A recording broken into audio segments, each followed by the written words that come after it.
Welcome to Energy Frontier, the Wyoming Landscape podcast, hosted by Selena Gerace, Program Manager of the Energy Engagement, Leadership, and Career Center at the School of Energy Resources. The show highlights SCR's role in supporting our mission to promote energy-driven economic development in the state of Wyoming. Greetings, listeners, and welcome to this episode of Energy Frontier, the Wyoming Landscape. I'm Selena Gerace, and I'm filling in today for our host, Aaron Phillips. We often talk about the government as if it's a giant faceless machine operating thousands of miles away. But if you live in the West, you know that the people making the decisions are often the same people you see at the local hardware store or passing you on a two-track road in the Bighorns. Our guest today embodies that neighbor-first approach to leadership. Cyrus Western is a Wyoming native, a sportsman, and a businessman who grew up in the heart of Sheridan County. For 6 years, he's represented his neighbors in the Wyoming House of Representatives, and today he's wearing a new hat as the Regional Administrator for the United States Environmental Protection Agency's Region 8. Cyrus, thank you for sitting down with us. Good to be on the show. All right. Before we get into the nuts and bolts about the EPA, I want to start with the Wyoming side of things. Of course, yeah. Can you tell listeners a little bit about yourself and your background? Yeah, absolutely. So I grew up in Sheridan County. It's an incredible place. Wyoming is an amazing place to be. I benefited from our public schools, and I think small town American, I think small town Wyoming especially is a great place to grow up, to raise a family. And so I think it wasn't until I was much older that I realized, like, man, that's actually a really cool experience. So you grew up in Sheridan. I worked in Capitol Hill for Senator Barrasso, did a spell for him. And he's a great guy to learn from. I mean, he's a very, very good legislator. He's an unbelievably hard worker. So I got to kind of see that and learn and absorb from him a little bit as well. And then when I was 27, I ran for the legislature, and miraculously I won. And it was, you know, how wise can any 27-year-old be, right? And so it was an incredible experience. I learned so much about Wyoming. I learned so much about people, about building consensus. In the person-to-person realm, a lot of the tools I developed, I think I learned in the legislature, because your colleagues, they're not accountable to you, right? You're not their boss. They're accountable to their voters. So if you need them to support you, you got to work with them, right? You got to explain it to them. You have to convince them of why they should support whatever it is you're trying to get done. So I spent some time in the legislature, and then last year I had the good fortune of being nominated by President Trump to be the Region 8 Administrator at the EPA and to work for Administrator Lee Zeldin, who has been an awesome boss. He's a really good leader, and it's been awesome. It's been a challenging experience, right? It's a lot of work, but it's been an immensely rewarding experience to be in this administration and to get some of these things done that I think are genuinely good for Wyoming. I mean, just by a objective measure, some of the things that we've gotten done thus far have been beneficial to the state and the state's economy. Wonderful. You grew up in Sheridan County, an area known for its incredible natural beauty. How did growing up in that environment, hunting, fishing, working on ranches, shape your view of the outdoors before you entered the world of policy? Sure, absolutely. I love it. I mean, I think in Wyoming, we have almost half the state is public land, is public surface land. And I think hunting and just angling and being in the outdoors is a great way to interface with this incredible bounty that we have. And so I grew up, the first sharp-tailed grouse I ever killed when I was 13 was on public land, was on state land, actually. You know, the first elk I ever killed was on national forest. And so that was a really cool experience. And I think that anybody who listens to this or anybody who comes through Wyoming that's an outdoorsman really immediately sees this incredible bounty that we have. And so I'm very lucky to have taken advantage of that. And I've spent a lot of time by myself chasing mule deer, chasing elk. And it's spent those hours out there in the wilderness, whether the stock is successful or not, that really gives you that connection to the land and that exposure and this really awesome ecosystems that we get to grow up in. So that really informed my view of this land that we all get to own and these beautiful spaces I think that Wyoming has. And so that really formed the basis of my connection and my exposure. So it was an incredible experience, and it's what I've drawn from all the time. And when I was in the legislature, I worked on a lot of energy issues, but also worked a ton on sportsmen's issues, on public access, on funding for conservation, all sorts of these really cool projects. The Wyoming Wildlife and Natural Resources Trust, something that Bob Budd has been running.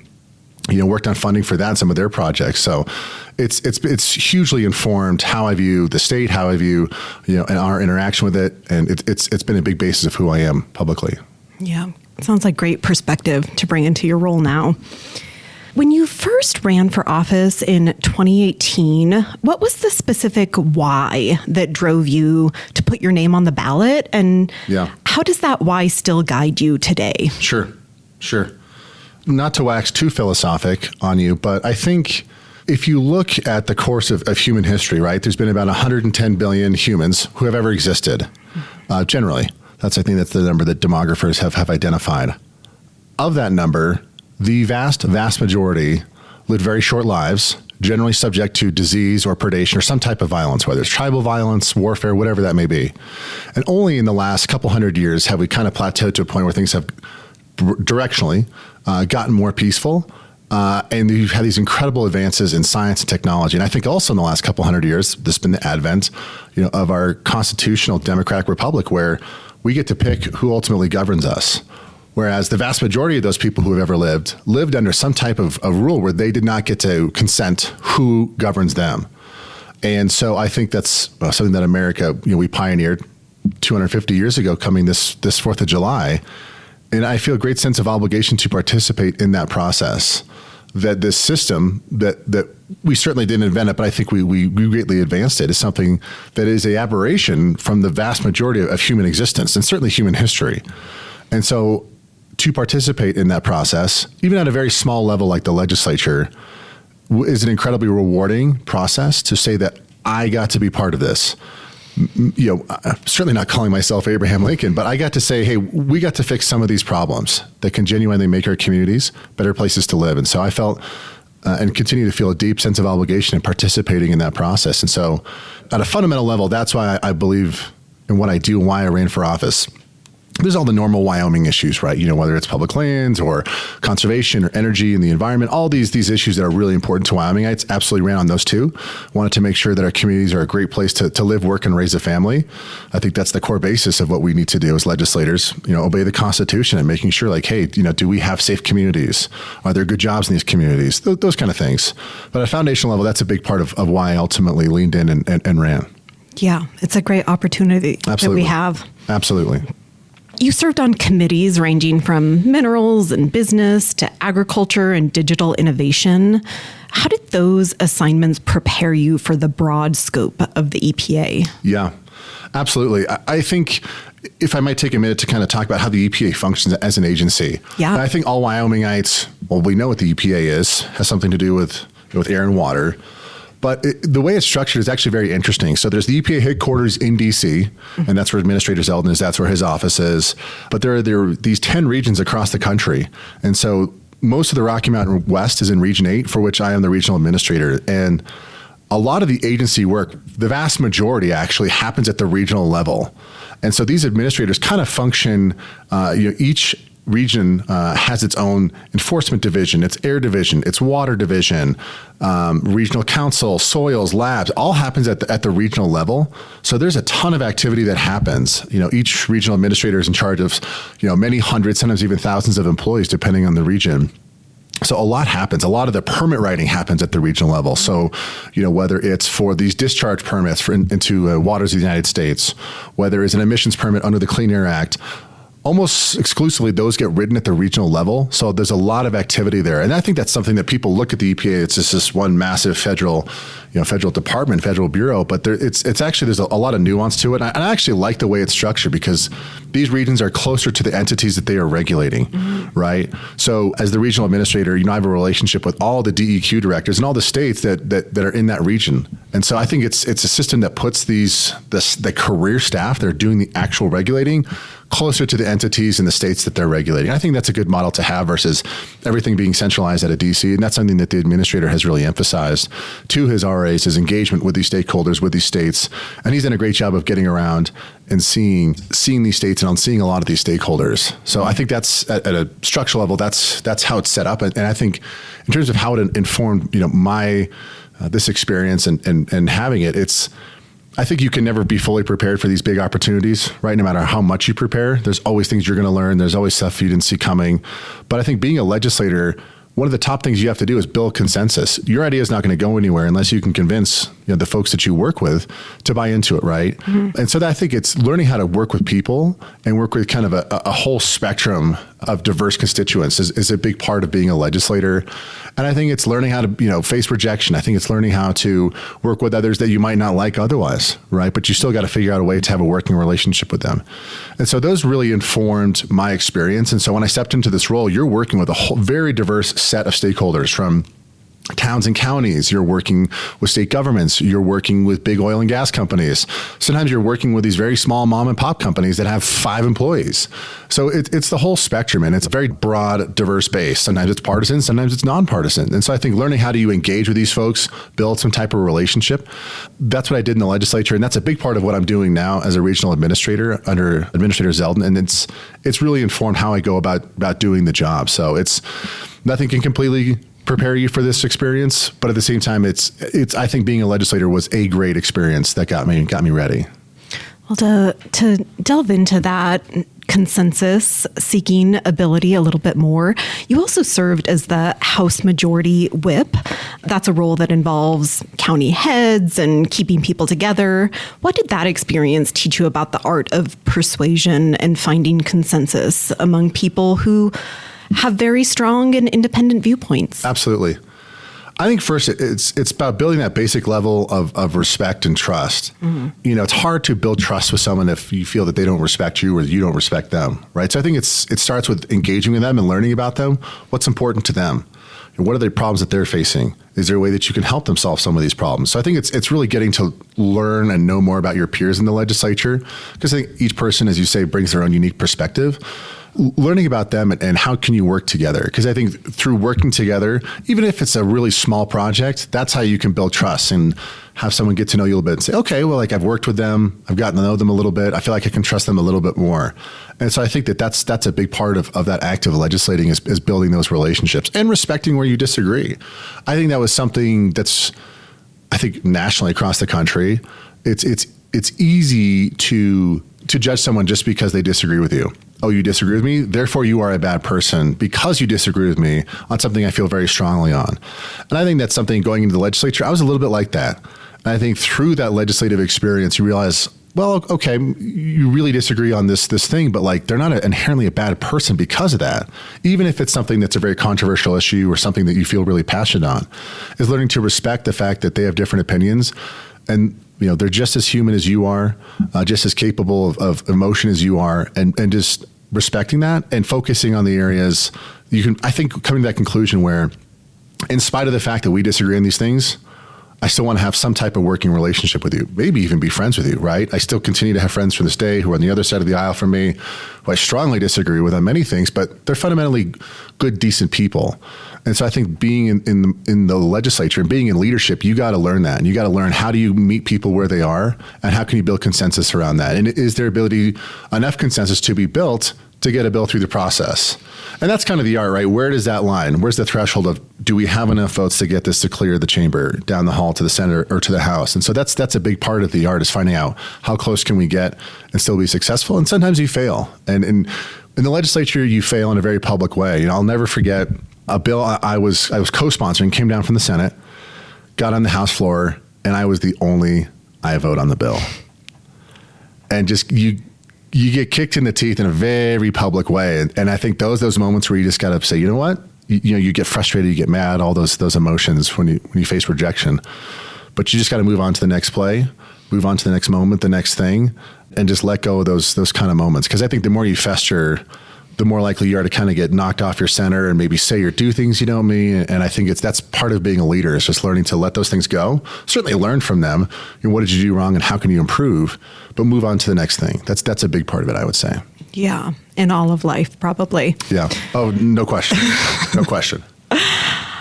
All right, let's switch gears now and talk about your current position. You moved from being a state representative where you deal with local constituent level issues to a regional administrator where you oversee a massive federal region. What has been the biggest culture shock in that transition? I think it's not having any expectations about what the culture is, about trying to understand it first before formulating any expectations. I think something I learned at the state level is working with state employees, whether it's an agency director all the way down to rank and file. The vast majority of state employees I encountered, they care. They want to do the right thing. They want to serve their community. They want to make sure the taxpayer that is paying their salary is getting a return on those taxes, right? In some form of a service. And so I think it was very similar when I got to the federal level, right? Let's not ignore the elephant in the room. A lot of folks in Wyoming probably don't have a great opinion of the EPA. There's that frustration there, and some of it's warranted, no question. I think that certainly under the previous administration, the agency made a lot of decisions that folks in Wyoming disagree with, and past administrations as well. So I really tried to not avoid having those preconceived notions and just getting to know the staff. Because if we're going to get something done, we got to have some kind of relationship, right? I'm not asking to be their best friend, but we got to at least understand each other and build some sort of working relationship. Because if you don't have that baseline level of trust, it just makes it so hard to get stuff done. You don't trust them, they don't trust you. It sets a bad tone. And so I think for me, it was not having preconceived notions and just getting to learn about the staff themselves. One of the things I do is every single week, I take a random Region 8 employee out to lunch. When I started this position, I had around 750 employees or so. And I take a regional employee out to lunch and just get to know them a little bit. Where do they come from? What's their life experience? What have been the formative things that they've gone through in their lives that created who they are? And I've gotten these incredible answers to that question. Unbelievable. There's a Region 8 employee, he was in the Navy, and he was the equivalent of an engine room mechanic on a nuclear-powered submarine. Wow. Yeah, and just learning about those kind of stories, right? I had an employee who talked about when she was young, her father passed away, and that created this really formative experience of who she is. And so I think through those types of conversations, you get to really know who are these people, their stories. And I think that's been a great experience for me. We've got the Administrator Zeldin has his objectives, right? And that's why I'm there, is to ensure that the administrator and the president's priorities are being executed on. I think we're doing a really good job of that. But there's the human element in all this. And I think so going into it, it was just not forgetting that component and going in with an open mind. I have my biases just like anybody else, but it's been an amazing experience getting to know a lot of these career employees at the EPA. Mm-hmm. Wonderful. You were appointed to the position by President Trump, but given your background, I'm curious to know if working at the EPA was ever on your dream list of places to work. It was not. If you went back and asked 15-year-old Cyrus or even 30-year-old Cyrus, like, hey, you're going to be in the number 3 position at a federal agency at the EPA, I would have probably said, I sincerely doubt that, but thanks anyway. So no, I didn't. And I think that's it's been part of the life journey. I don't know who originally said this, but is being open to the experience of life and where it takes you. Have your career goals, be focused, be hardworking, be motivated, all those really good things I think that successful people embody, but always allow that room to see where kind of just the forces of the universe take you. And so I never saw, even a year before I took this position, even 6 months before I took this position, I had no idea. This would have been November of 2024, just after the election. I got a phone call saying like, hey, is this something that you would be interested in? Totally out of left field. Absolutely was not expecting this, wasn't even thinking about it. And so that's where it all started. And so it's been an incredible experience. Lots of challenges, lots of successes, lots of failures, but it's been an amazing experience thus far in the year I've been in the position. What an interesting phone call to get one day. It is. Yeah. Tell us what the mission of the Environmental Protection Agency is and how it goes about upholding that mission. Absolutely. Administrator Zeldin has talked about his 5 pillars. That's something he's really emphasized and hammered on. And I think he did an excellent job of putting those pillars together. But the first and foremost is human health and the environment. Are we ensuring that people are safe? That they are safe from some sort of exposure, right? Whether it's to air, through the water, through the soil, whatever it may be, that folks are safe in their community. That is our number one priority in every situation. I think an example of that in the real world was the East Palestine train derailment. I think that, I don't know if you remember that, but that was a big deal when that happened, I think 2 years ago. Mm-hmm. We were we were the team that reacted to that and ensuring that a lot of these toxic chemicals were cleaned up. In the LA wildfires, the EPA responded to that and ensuring that was handled properly. So whether it is through those emergency types of scenarios or just making sure you can drink the water coming out of your tap, that is the core component of what we're doing, is making sure your everyday American is safe from those kind of exposures. Then, of course, there's the second half of that statement, which is the environment. We are here to ensure that our air, our water, and our soil are the main mediums that we're dealing with, that those are clean, that those are clean to a standard to which it is safe for human exposure, right? I think it's easy to kind of get the two mixed up, our mission and that of, say, U.S. Fish and Wildlife, right, which has a very different mission. They want to make sure that the fauna and flora of America is in good condition, right? But us, it's specifically around the environment of humans and human health. And so we go about that in many, many different ways. And it's been a great learning experience about how does that work. I think there's been some folks have said that, if you read the headlines that have come out over the last year, the Trump administration has just been slashing and burning, and we are failing on our mission, and that this has just been open season for polluters to run around and make a mess. And that is just, I think, in every measurable, factual way, just not true. We are continuing to pursue folks who break the law. And this is something the administrator has emphasized privately, publicly, is that if folks are breaking the law, there has to be accountability. And my enforcement team, all the attorneys that work for me on my enforcement team, they are as active as they've ever been in ensuring that, our polluters being held accountable, right? And so that's a big part of what we do. But part of it, I mentioned clean water, we work, it's kind of funny, in Wyoming specifically, states are allowed to have what's called primacy over a specific issue. So drinking water, 49 states have primacy over drinking water, meaning in this case, Cheyenne, DEQ, they are the regulators of drinking water, right?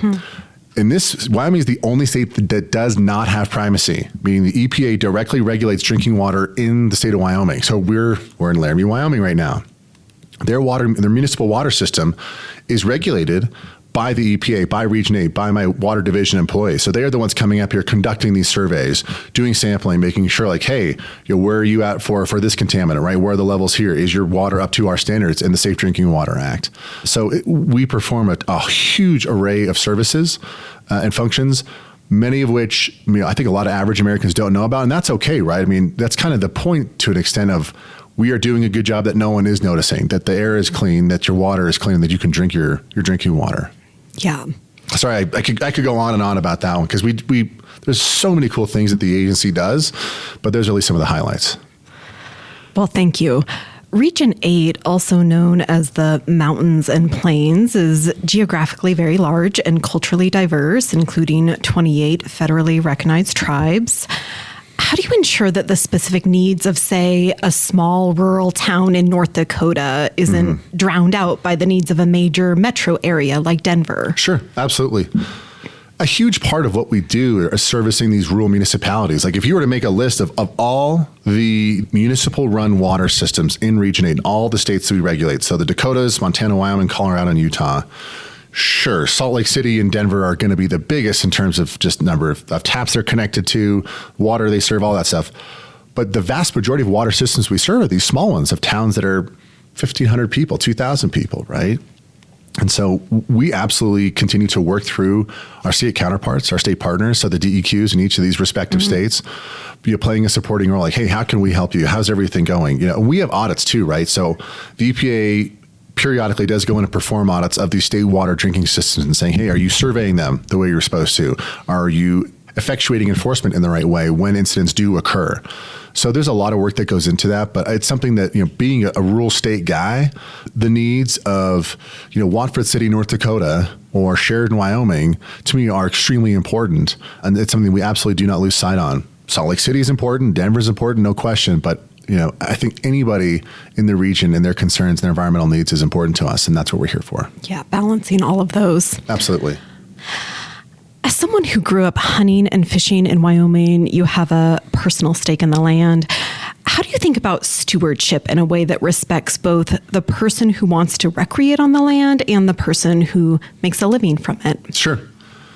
I think this is something that Administrator Zeldin has really hammered on, and I deeply agree, and that is that so much of the environmental debate in America has been framed between the two camps of you are either pro-industry and you're totally fine and endorse polluting the environment, or you're in the environmentalist camp where you're very pro-environment but anti-industry or anti-economy. And I think that's just a false binary. That is just not true. I think you can have very high levels of regulation and ensure, whether it's a mining company or oil and gas or whoever it is, that they are held to high environmental standards and environmental regulation, but they're simultaneously allowed to fulfill their business model and create these really good middle-class jobs. I think that's something that Wyoming especially, and a lot of the other states in the region understand, that coal is not a dirty word, and that these mines create these awesome jobs that someone can come out of high school, and as long as you can pass a drug test and show up on time, you can have a job that's going to pay you six figures, have a 401k match, gold standard health insurance. And so they are so critical to ensuring we have these great middle-class jobs that make our communities a great place to live, work, and raise a family.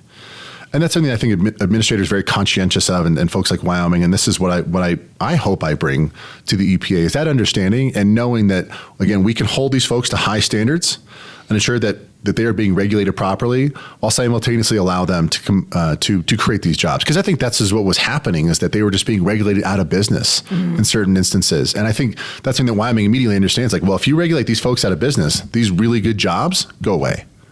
And that's something that is always worth fighting for and protecting. Yeah. Wyoming is at the forefront of everything from traditional oil and gas to new nuclear and rare earth elements. How does your office support a state that's working to lead the nation with an all-of-the-above strategy across energy sectors? Yeah. No, absolutely. I mean, I think the administrator told the governor this when he was out here back in August, and this is something that I have intuitively known this whole time, is that I think Wyoming just gets it when it comes to energy. I think we really do. Governor Gordon has demonstrated a ton of leadership when it comes to the TerraPower facility, the nuclear facility in Southwest Wyoming in Kemmer. That's a great source of baseload power. We are a state that have, I think we're experts in generating that baseload power, and we want to ensure, I think that facility will help ensure that Wyoming is in the driver's seat and ensuring that they are providing the most reliable and the most affordable power that we can for many generations to come. I think when you combine that with the other sources of baseload power, whether it's nat gas, right? Jim Bridger is running on nat gas right now, and as well as a traditional coal, right? If you look at Laramie River, Dave Johnson, Dry Fork, some of these other facilities, look at Dave Johnson. They buy the coal that generates that electricity. They are buying from Powder River mines. So I think it's this really cool example where, start to finish, from the electron being delivered to the customer, from that coal being removed from the ground, it's a Wyoming process. And I think that's something that everyone on the state, even just your folks walking down the street, like, they understand that. And I think it's a really refreshing approach to be dealing with from the federal perspective. And it's one I think that we're, quite frankly, just trying to emulate. It's like, if it's not broke, don't fix it. Let's just go with what works and really encourage that. And that's something that the administrators talked about, is we really want the states to be in the driver's seat. We really want to respect what they're trying to do. And I think another state that's doing a phenomenal job in my region is Utah, as well as North Dakota. Governor Armstrong and Governor Cox, I think, have a very common sense, very pragmatic approach to, like, hey, this is what we do well. We can do it reliably. We can do it affordably. So if it's working, keep doing it. This is not some, reinventing the wheel approach. And so I really appreciate how Wyoming approaches these types of topics. And it's something that we want to be as encouraging and as supportive as we can, whether it's through the permitting process, or even, I think, in the court of public opinion, just sending the message from the EPA saying, hey, we want to help you. We want to work together. We want to have that partnership. And that's something I think we've really, the message I've been delivering to states is, we're not here to be the big bad feds. We're here to sit down and figure out, how do we collaborate? How do we work together and do this in a way that makes sense for everybody and has these really great outcomes that we want. That's great to hear. I also think Wyoming just gets it in a lot of ways around energy, working around so many different types of energy technologies. Absolutely. Yeah. Well, you've already talked a lot about kind of the people side of things and the importance of relationships, and I want to delve into that just a little bit more. People sometimes see the EPA as a giant faceless agency. Having led teams now, what is one thing about the people working in the trenches at the EPA that the general public might be surprised to learn? Yeah. I think that they're everyday folks too, who want to do the right thing, who want to put forth effort, and who want to get it right for the taxpayer. I mean, every single person I've encountered that's a career employee at EPA, every single one, whatever their gripes are about being in just in the workplace in general, all of them have said, I really believe in this agency and what it does.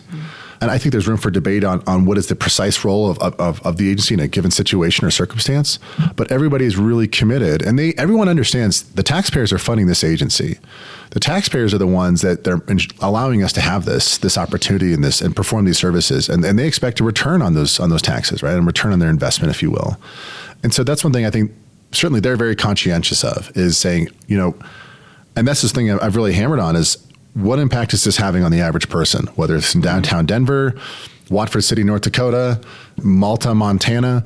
How is this benefiting them? And are we really doing something? Or every single program that we run, every single permit that we're issuing, how does this ultimately come back to benefit them and the services they deserve? Mm-hmm. And that's something that I think a lot of all the folks I've encountered at the EPA, they think about that a lot. They really do.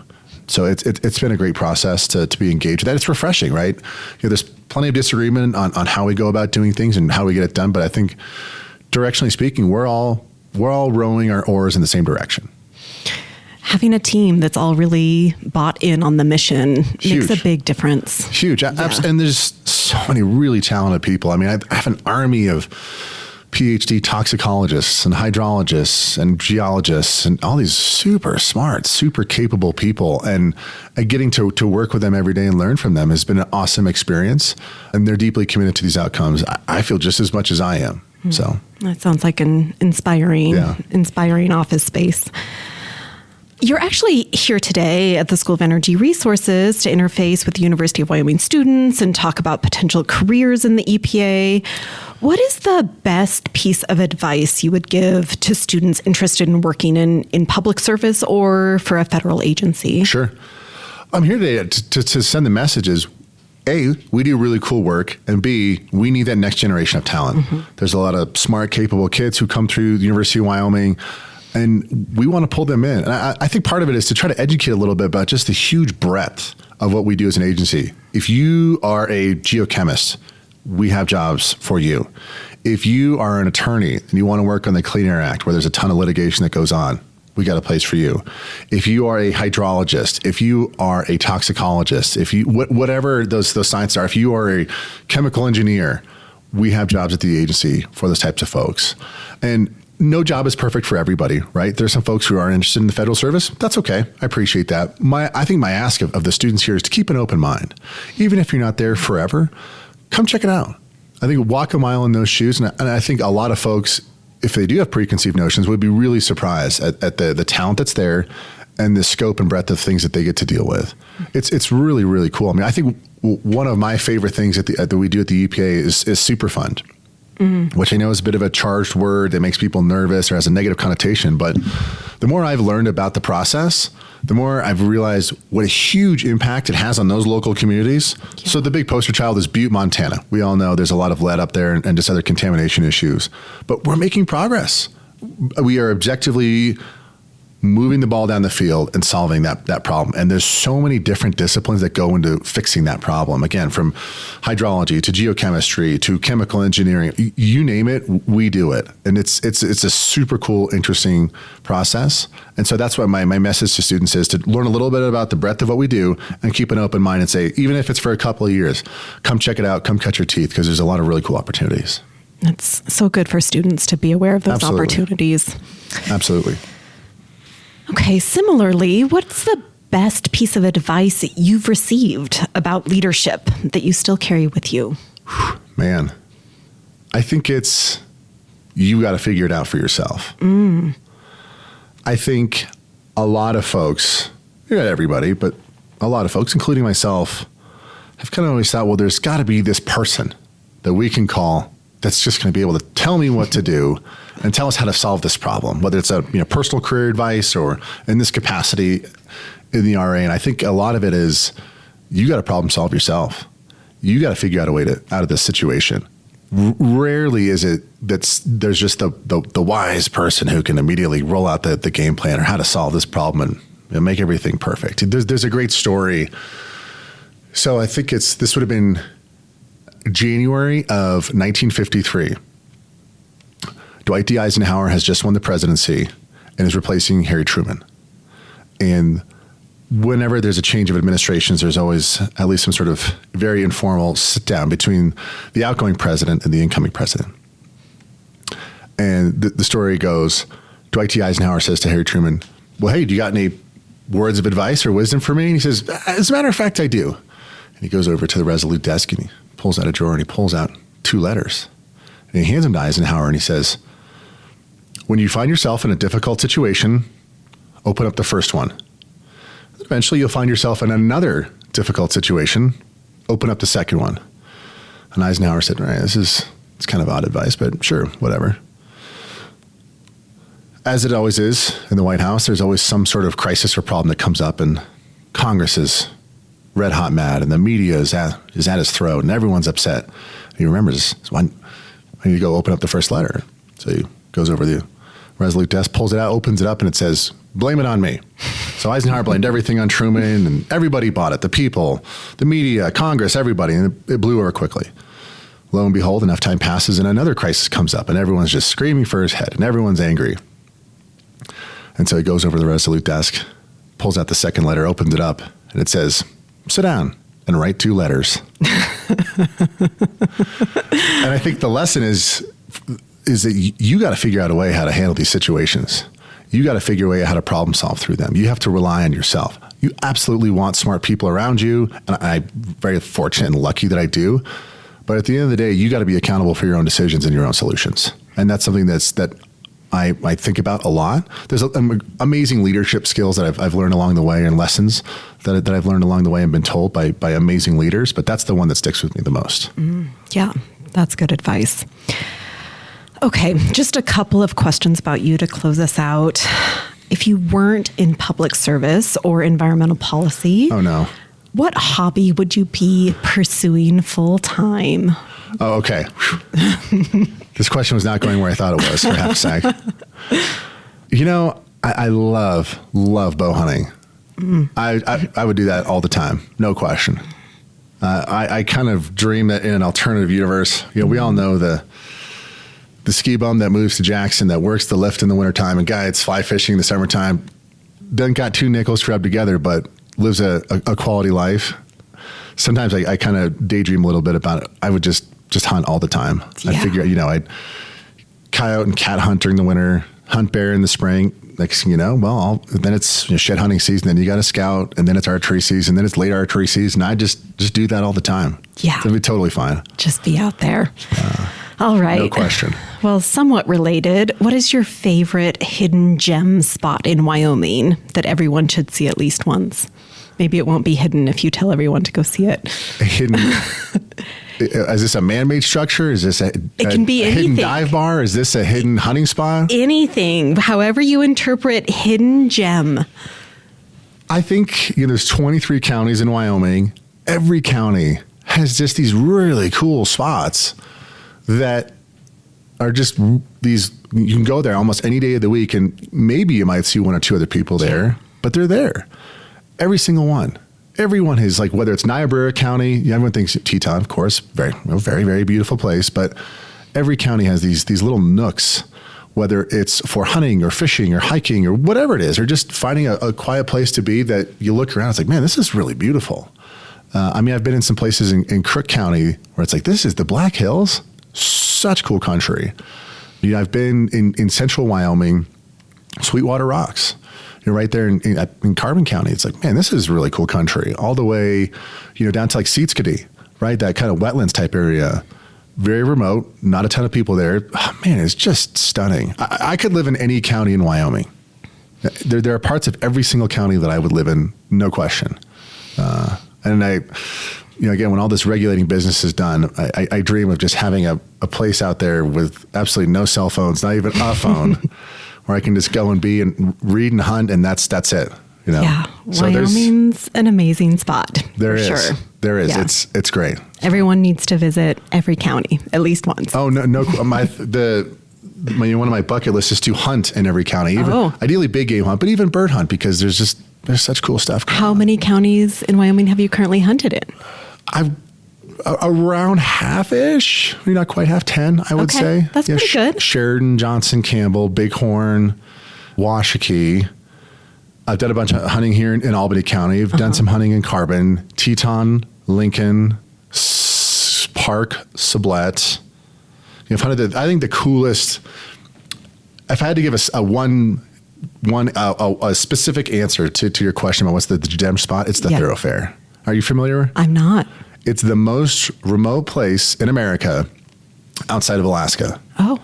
And it's in the southeast corner of Yellowstone Park. Okay. I would say if you want to experience the West and what it was like before settlement, this is the spot. That's the spot? It's incredible. I mean, there's wolves and there's bears and all that stuff, but if you go in horseback, it's unreal. You can drink right out of the stream. I probably drank 10 gallons of river water in a week. And it is a truly magical place. The fishing is out of this world. There's elk everywhere. It's a really, really special place. Well, there we have it. Our hidden gem spot, the Thoroughfare. It's a full day ride in though, sun up to sundown. Okay. It's 25-ish, maybe 30 miles in. I mean, you're back in there. You have to work for it. Yeah. There's a reason there aren't more people there now. It's because it's it's bear country. Yeah. Right? I saw grizzlies every single day, but it is a truly. I moved there. I was back there hunting for 10 days, and on the 11th day, I was like, I want to stay here more than anything. Mm-hmm. I just stay here through the winter. It'll be fine with me. Move in. That's right. With the grizzlies. For sure. All right. Wonderful. Thank you so much for joining us today. I appreciate the time. Thank you.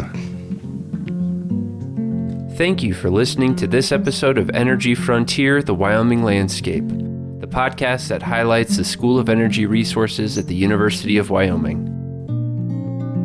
You can expect a new episode of Energy Frontier every other Wednesday on Apple Podcasts, Spotify, or wherever you listen to podcasts. See you next time.